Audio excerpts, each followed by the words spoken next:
So hello. Hello. I'm here with Lois Holtzman, who is the director and co-founder with Fred Newman of the Eastside Institute in New York. The Eastside is a nonprofit research and training center for developing and promoting alternative and radically humanistic approaches to psychology, therapeutic, teaching, learning, and community building. You have a PhD in psychology, you're a researcher, you're an author. Your latest book, The Overweight Brain, is you still you're selling it, like we can find it online. Yes, absolutely. You're as well the chair of Global Outreach for All Stars program, which is an organization that creates opportunities for positive youth development. And you are the chair and chief organizer of the Performing the World biannual conference, which supports performance, activism, and emerging social change. So that's a lot, very busy. So my very first question that I start with is, do you identify with a gender? And if so,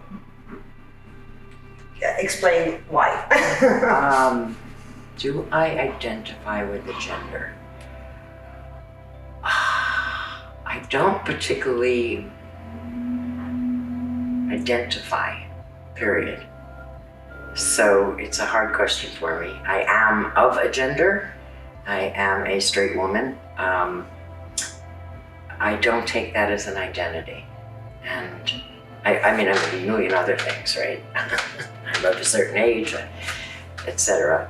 So I don't identify with the gender, but I don't mean by that what most people might mean if they said they didn't identify with the gender. Yeah, meaning that you're not, it's not because you're non-binary or whatever, you did say I'm a woman, I'm a straight woman. I have problems with the whole concept of identity. Okay. Whether it applies to gender or race or anything else. So can you tell me more about that? Sure. Yeah. Well, I think obviously there are certain identities that people have been given or that they take on that are limiting.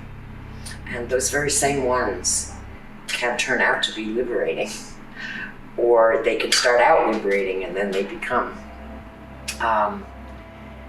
constraining. For me, the concept of identity, the idea that you have one or two or three or four, is itself limiting. I think it's a way of taking the complexity, mostly beautiful complexity of human beings, and narrowing it into something that is obviously identifiable, right? So if there are characteristics of a person that are identifiable, why do they have to coalesce into something called an identity? That's what I'm wondering.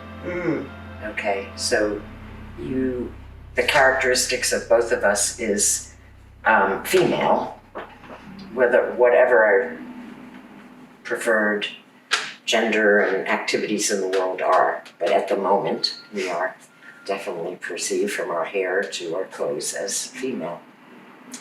Those are characteristics. I don't know why we have to make that into an identity. And actually, I'd love to know why. You know, like what is the need? What is that desire? What is the safety that comes from an identity?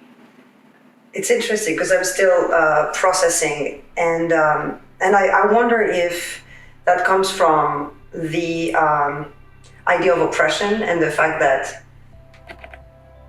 a part of humanity felt and feels And is. and is oppressed, and in order to be able to even talk about that oppression, it was simpler at one point to design a group and to unify certain characteristic of this group under, let's call it the women's movement or the minority movement. So I do think that maybe like that's the way our brain have been trained to organize, right?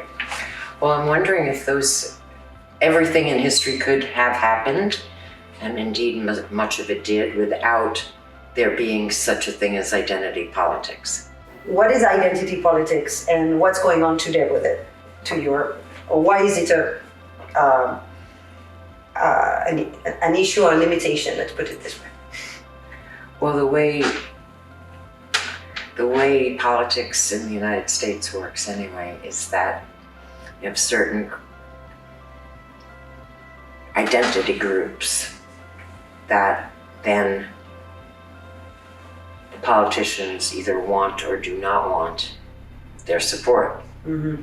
And how they get that is by currying favor and by basically splitting them apart. So the women's vote, the black vote, the Puerto Rican vote, the Chicano vote, the transgender vote, the gay vote. How has it, certainly those political groupings around identity have been of enormous value in getting some legal rights. The question is whether they have furthered democracy, whether they have furthered equality, and I don't see any evidence that they have. So as a progressive person, I absolutely support every group's right to fight for their rights. There's no question about that.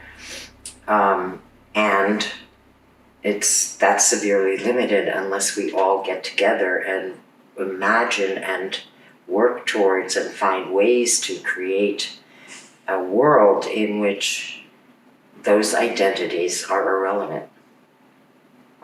And so I fear that they stop, and they get stopped at getting my fair share. Mm-hmm. So, and this is going to, that leads me to the question around feminism. Because in a way I feel like you sort of gave a definition or a description of what the history of feminism has been and become. What does feminism means to you, and why? Feminism as a ideology, it's not mine. It's not my ideology. Feminism as an ideology. I have been enormously impacted on by feminism in very positive ways, and I identify with the oppression within psychology, within education, within science, within politics, of all the feminist arguments. It's, as an ideology, I don't support it.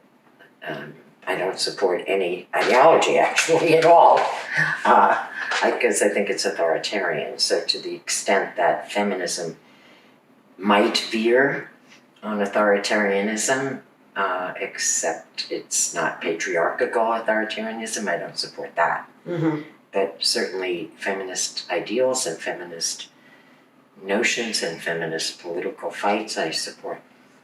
I begin to see what you're saying. Isn't it though, or isn't it, the fact that history in a way, it's kind of a natural process of something is noticed or an injustice is experienced, and all of a sudden in order to think about it, we have to sort of name it and use language to understand better, articulate what it is. And from that on, it becomes a political movement that becomes an ideology. So I'm wondering if it's not like a natural way of, when you talk about the movement, the identity politics or feminism, in a way that's That's kind of I don't know if the natural or historical process that we've seen for so many things. And if that's the case, how can we prevent fights or ideas or I don't know how we can prevent them. I know some steps that I think are prerequisites or part and parcel of overthrowing, for example, dichotomous ways of thinking. So if you're feminist, has no term, as I just said before, exists abstractly or outside of the very particular context in which we're having the conversation. And also it doesn't exist outside of the fact that what we have been taught to do when we hear something is to say, oh, it's that, it's not that. Oh, it's feminist, then it's not whatever, then it's not capitalist, it's not Marxist, it's not, just name all the other isms that it could be, but it isn't. And so how do we become aware and rid ourselves, or at least become aware, oh, I know what I'm doing, I'm assuming this is an opposite. I'm assuming this has an opposite. I'm assuming if you are straight, then you're not gay.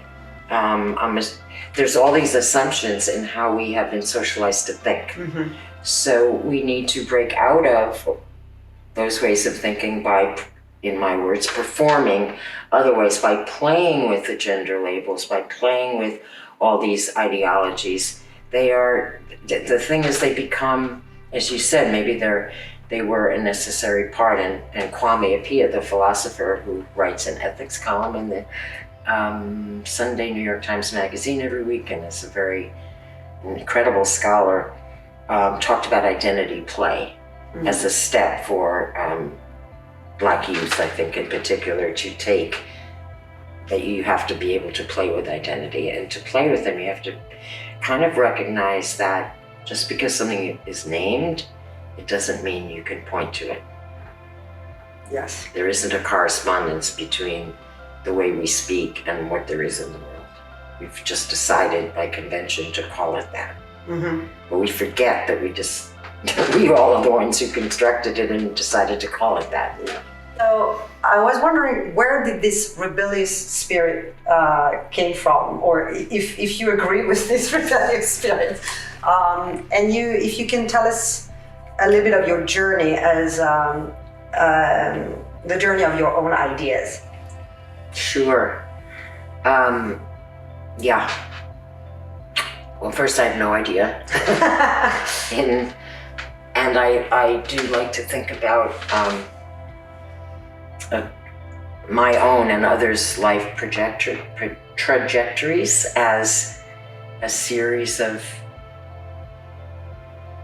conjunctures of events, and having, at certain moments, having your eyes open so that you could see something that you might have missed, rather than, oh, my father was this way and so, you know. Rather than the cause and effect. The cause and effect thing, but more, well, I don't know if it's serendipitous or what, but anyway, different things shape you, and then you get into a new environment and you are this newly shaped person that has everything that came before, but now, and if your eyes are open in there, you see something that you didn't see.